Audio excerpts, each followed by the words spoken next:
In Bloomberg Voices today, I talked to Mahathir Mohamad, the former Premier of Malaysia. Famous for his no-holds-barred verbal volleys, Mahathir has been making headlines in recent months. The 80-year-old says confidence is waning for the current government, which made a mistake by scrapping projects he initiated. In his latest salvo, he says Prime Minister Abdullah Badawi's policies are jeopardizing the country's growth prospects. Catch my exclusive one-on-one interview with a man who governed Malaysia for 22 years, transforming the tin and rubber exporter into an industrialized manufacturer. Bloomberg Voices with Dr. M coming right up.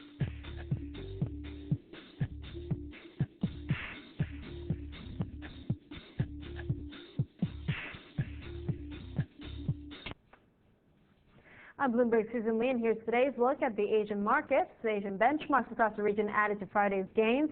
Samsung Electronics was the story of the day, the world's largest maker of liquid crystal displays and the world's #2 in chips, second only to Intel, reported a 16% increase in third-quarter profit, and that's thanks to higher TV sales and mobile phones. That beat analyst forecasts. Samsung stock went up 1%. Samsung's numbers, along with higher U.S. retail sales figures and consumer confidence, helped push Asia's technology shares higher. LG Philips LCD, Han High Precision, and Chartered Semiconductor added to their gains. In other news, the world's largest IPO is getting underway. Retail investors here in Hong Kong lined up around the block trying to get in on some ICBC stock. The Industrial and Commercial Bank of China is looking to raise as much as $19.1 billion in a simultaneous listing in Hong Kong and also in Shanghai. Institutional investors tried to order $175 billion in stock last week, 13 times the stock available. ICBC's mammoth IPO is pushing down shares in China's most valuable companies today. Investors fear that the ICBC share sale will divert capital from existing equities and drain liquidity from the market. In Japan, Toshiba saw its share price rise 3.5%. A report in the Nihon Keizai newspaper says that Toshiba will increase output of SD memory cards used in digital cameras and mobile phones by 50% by the year 2008. Meantime, Toshiba may be joining Hitachi and Fujitsu to sue Sony for brand damage and lost business caused by a recall of Sony-made batteries used in laptop computers. Sony plans to replace more than 8 million batteries worldwide because of the risk of overheating and fire. And in Australia, shares in publishing and broadcasting rose to a record on speculation the company may sell its television and magazine units to U.S. buyout firm Newbridge Capital. And that's a look at the market action around Asia from the Bloomberg newsroom here in Hong Kong. I'm Susan Lee.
Hello, I'm Haslinda Amin, and this is Bloomberg Voices.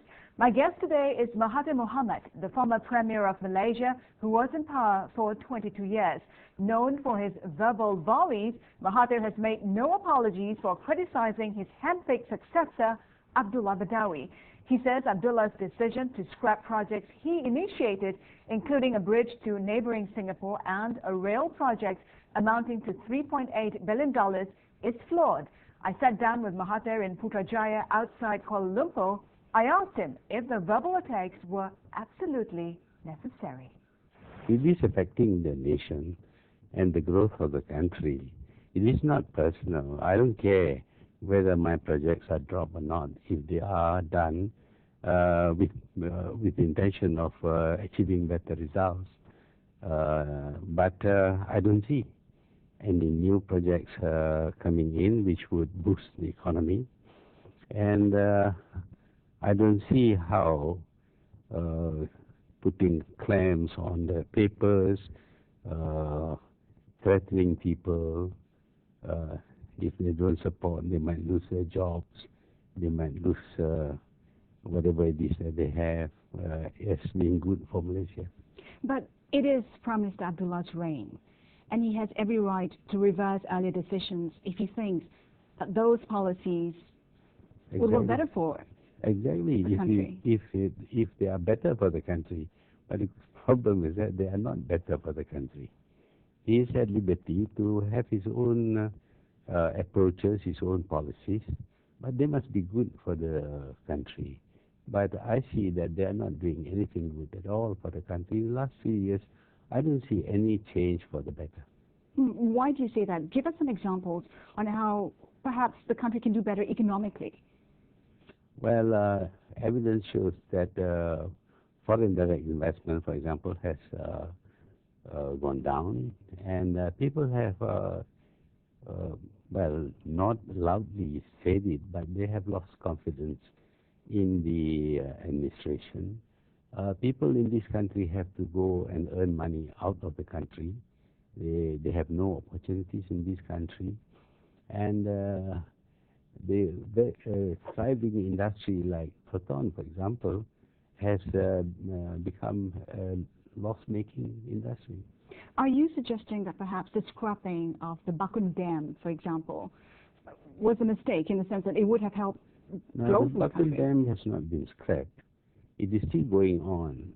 The only thing is that there was some Arab investments in the hydroelectric project. Unfortunately, the government suddenly decided that there was something technically wrong with the the agreement with the Arabs, and gave back the deficit, 10% deficit, which was about $98 million. And now this has discouraged Arab investments in this country, if you do that kind of thing. But the Bakun Dam is going on, except that it's going to be delayed. How critical is this project? Depends on what you want to do with the electricity.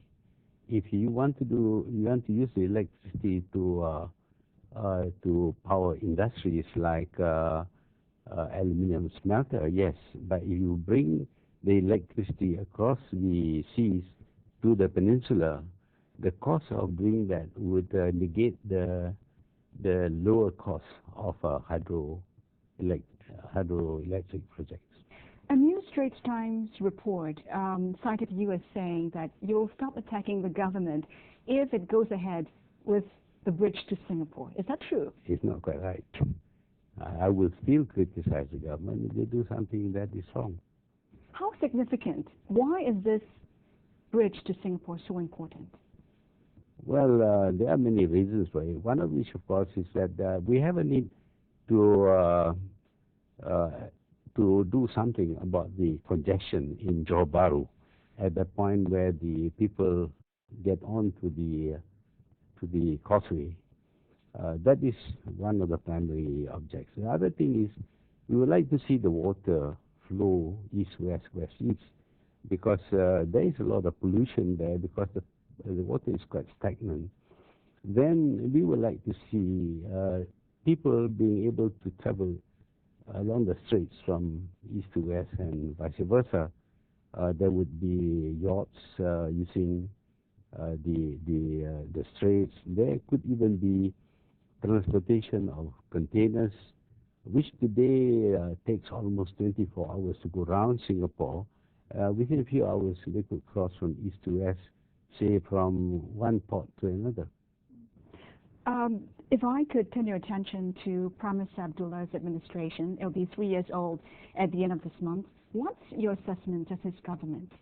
Well, I don't see anything remarkable yet happening. We were expecting, of course, that there would be some changes which are very positive. But so far, apart from saying that we should go for agriculture, and Malaysia does not have enough land for agriculture, and entering into FTA with Japan, where in exchange for accepting Japanese car at practically no import duty, we have the right to export vegetable and fruits, which are things that we don't produce in this country. Given that Prime Minister Abdullah was handpicked by you, now on hindsight, do you think you made a mistake in choosing that successor? Well, he was quite a different man before. He never told me that he would have his family involved in the government. What other things that he has done have upset you or made you change your mind apart from that? Now he's changed his foreign policy. He seems to be very keen to be accepted by Western countries and things like that. And actually that is not something that Malaysia has been noted for. We have been championing the cause of the Third World. We have been championing the cause of the Palestinians. But he seemed to have reversed that, and that has made us very unpopular with the Third World. Also, we brought the OIC and the NAM to KL with the intention of boosting these two organizations, but that has not happened either.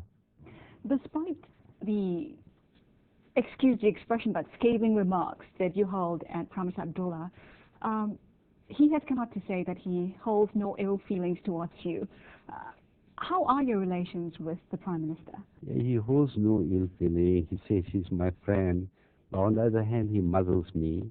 He doesn't allow me to meet even party members. Anybody who wants to hold a meeting, who invites me, will be told by the police, called up by the police, and told to withdraw the invitation to me. 10 separate meetings have been postponed because the government doesn't like to see these people meet me. And of course, when I seek to be elected in my constituency, everything was done to prevent me, including bribery and corruption, but prevent me from being elected. That doesn't seem to be friendly. But some critics have also said that perhaps you exercised some of those tactics during your term in office. It is not true. I never used money. I never used arm twisting to get people to vote me in. But you controlled the media? No, not the way it is controlled. Now we have Kalimullah ringing up everybody saying that this is not to go in. You may notice that whenever I say anything, nothing appears in the Straits Times and very little in the other mainstream papers. They only appear on the internet. But during his time, during my time, when he contested against me, actually, he joined up to Ghazali and Musa to try to unseat me. He was free to go around everywhere to campaign. He was a minister, and he was campaigning against me. And Tunku Ghazali was allowed to campaign, so was Musa. No stop. They can meet UMNO people, they can campaign, they can do everything. But I am not allowed even to speak to UMNO members. And all UMNO members must say, I support the government, or else they get into trouble. Looking forward, Dr. Mahathir, who do you think are the likely successors? Perhaps DPM Tun Razak or Najib Tun Razak? Anyone in mind? No, I think it is up to UMNO to choose whom they like. But who do you see? Who are the people with potential in your There view? are a number of people like Najib perhaps. There's Tunku Ghazali who is still keen to become. Then there are others, I'm quite sure, who will come up once there is an opportunity. How about UMNO Youth leader Hishamuddin? Maybe he will take a little bit more time. All right, Dr. Mahathir, we'll have to leave it there for the moment. We're going for a short break. Bloomberg Voices will be right back.